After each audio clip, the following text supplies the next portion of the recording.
Welcome to the Fatherhood Fitness Podcast. I'm your host, Anthony Pluff. Each week, we will cover various topics that dads struggle with in their fitness journey.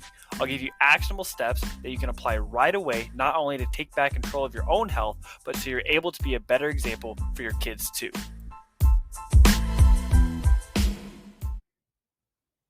So my son and I have been reading the book Way of the Warrior Kid by Jocko Willink. And if you know anything about Jocko, then you have a pretty good idea what the book is about. And it's been a really fun read. My son is young, but he's starting to understand, some of the lessons and things like that. And we've been talking about how can we apply these. And one of the biggest themes that kind of comes up, and if you follow Jocko's podcast or have had the privilege of hearing him speak or just listen to any of his audiobooks or read any of his books, he always talks about discipline equals freedom. And we kind of started it as a joke after we came across it in the book. But every time I ask my son now, I say discipline equals, and he immediately responds freedom. And we started talking about that a little bit, kind of applying it to what he's doing, talking about, when he's doing the things, myself and my wife ask him to do, he gets, the privilege of doing other things, right? When he takes care of his responsibilities, he's able to do some things that he chooses to do. And so I think this is a really great concept. This is something that, you can apply it to really anything, but I think it's really important to talk about discipline, not only when it comes to, fitness and nutrition, but just keeping the promises you make to yourself. A common theme, and I talk with my clients about, a common theme I talk about on social media and things, is that if you start to keep the promises you make to yourself, you're going to change your life. And if we put it on paper, like what it takes to, become fit, what it takes to be healthy, what it takes to work out consistently, it's fairly simple, right? But just because something is simple does not mean that it's easy. And so that's where this discipline equals freedom mindset comes in. And it's something that, I've definitely had to work on over the years. And it's something that, I continue to have to implement, but it's something that's always kind of consistently in the back of my mind. And most recently, I started getting back into the routine, getting up really early. And so naturally, I would say, I'm a night owl. I just get a burst of energy, after dinner, and I can get tons of things done in the evening. The problem with that is if I'm up super late working on things, then the chances of me getting up early are much less, right? And as a dad, your kids are probably going to wake up early, right? There's a greater chance that you're going to be able to get things done in the morning if you get more sleep. And if you're staying up late, you're not getting up early. Now your kids are up before you.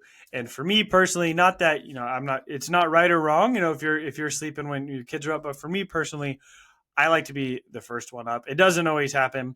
Like I said, if I'm working late in the evenings, sleep is something that is very important. And so I will sleep in a little later if I'm up late working on things, but my goal is to be the first one up in the morning. And because not just because I think it's important for my kids to see that. I mean, I don't think they're thinking right now, like, well, why is a dad in bed right now?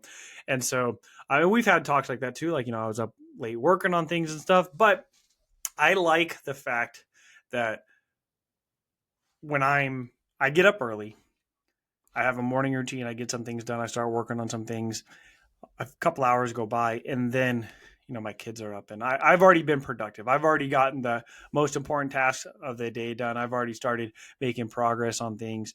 And then I'm able to just enjoy some time with my kids before I dive in to the full work day. And so to me, that's where that discipline equals freedom, right? I was disciplined enough to go to bed early the night before. I could have easily watched a show on Netflix, 2 shows on Netflix, 3 shows on Netflix, right? That autoplay feature, it gets you all the time. I could have easily just said, I'm gonna get this done tomorrow. I'm gonna stay up late. Maybe I'm gonna have a drink, which may affect, my sleep quality, which then all of a sudden, I have no motivation to get up. I could easily press snooze. My kids wouldn't know the difference, right? But for me, I would. And I have noticed in myself personally that no matter what time you get up, pressing snooze really just sets my day off in a downward spiral. That first decision of the day, that's when you start keeping the promises you make to yourself. We overlook this so much. And for a lot of my life, I did overlook this. I would set my alarm and then I would set a second and third alarm and I would press snooze and what's another 30 minutes? And I would sleep to the very last possible second before, I got up, and then I would start my day. Then I'm starting my day off rushed. And then I don't have the energy to do things. I'm not fully present at what I'm doing. And then I'm wondering why, I'm stressed, I'm overwhelmed. And it all comes back down to not just that morning routine, but the night before, right? If I can plan the day the night before, I can go to bed when I say I'm going to go to bed, when I know I need to go to bed.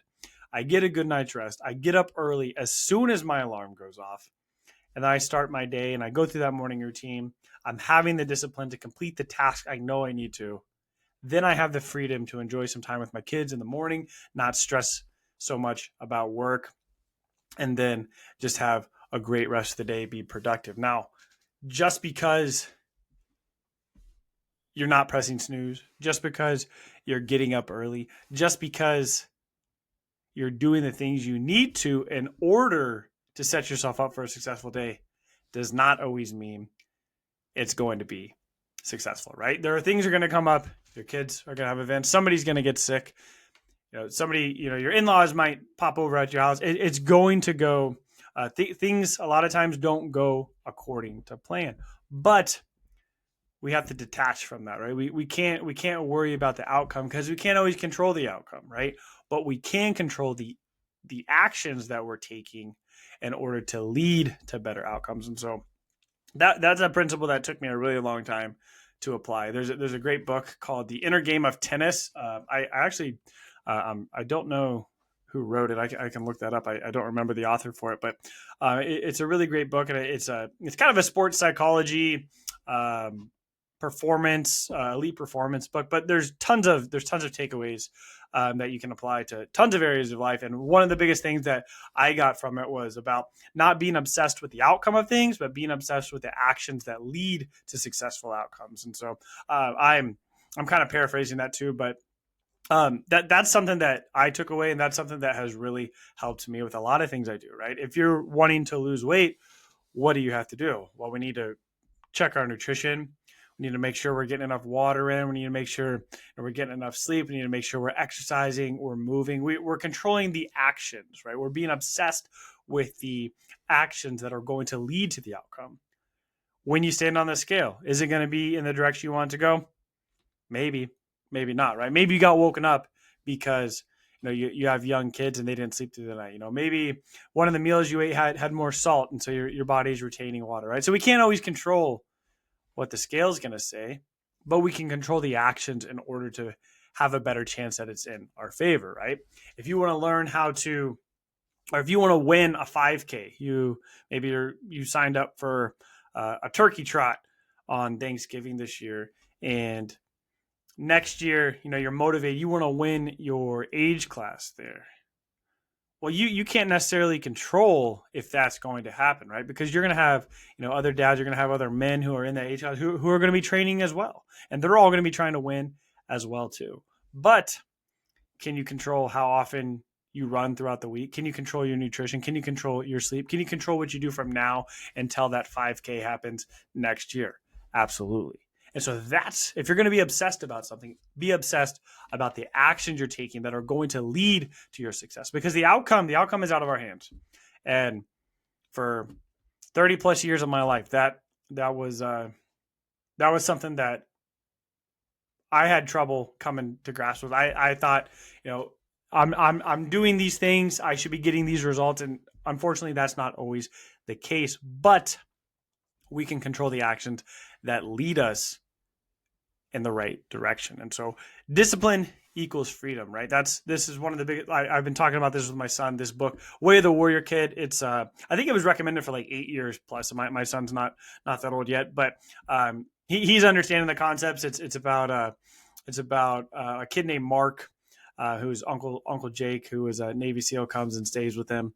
And he kind of teaches him through lessons. So if you haven't read the book yet, you've got young kids, it's a really good one. But I think it's really cool. I think it's really cool to have that mindset, because when we're taking care of the things that we want to take care of, or we need to take care of, then we get to do more of the things that we actually want to do. There's a Dave Ramsey, financial coach. I'm sure you've heard of him. Very very popular.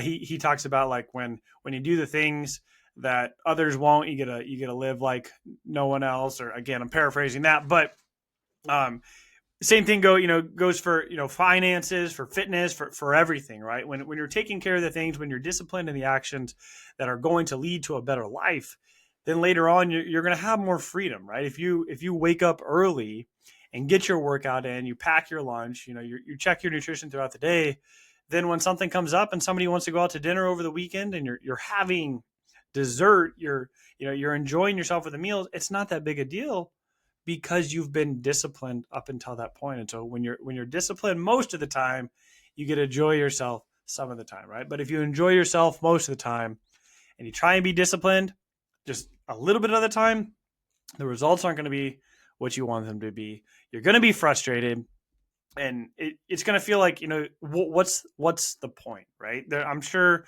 you've tried tons of different things in the past to try and get up early, become a morning person, to try and lose weight, to try and find an exercise routine that works for you, and you haven't been able to make it stick. And so you're asking yourself, what's the point? What's the point if I know I'm not going to be able to stick to it long term? So that's what I talk with my clients a lot of the time is like, we can do some of these things for a little while, but that's not what I'm interested in. I'm interested in helping you create a lifestyle that you can stick to forever. Right? There's workout plans that ask you to work out 7 days a week. There's workout plans that ask you, to work out twice a day sometimes, right? Cut calories super low. Can you do it for a while? Sure. Will you see results quickly? Probably. But what happens as soon as you stop? So that's what I try and instill in my clients. What I try and work with them is that it doesn't end. Right? If you want to work out consistently, let's find a plan you can work out consistently. For most people, that's not 6 days a week. For busy dads, you got multiple kids, you may be working multiple jobs. Working out 6 days a week probably isn't realistic. But can you work out 2 days a week? Can you work out 3 days a week? Can you focus on hitting a step goal each day? And could you do that for the foreseeable future? Absolutely. Right? And so if you have time, maybe over the holidays, you aren't working as much and you have some time to go to the gym more than you normally do. Awesome. Do that.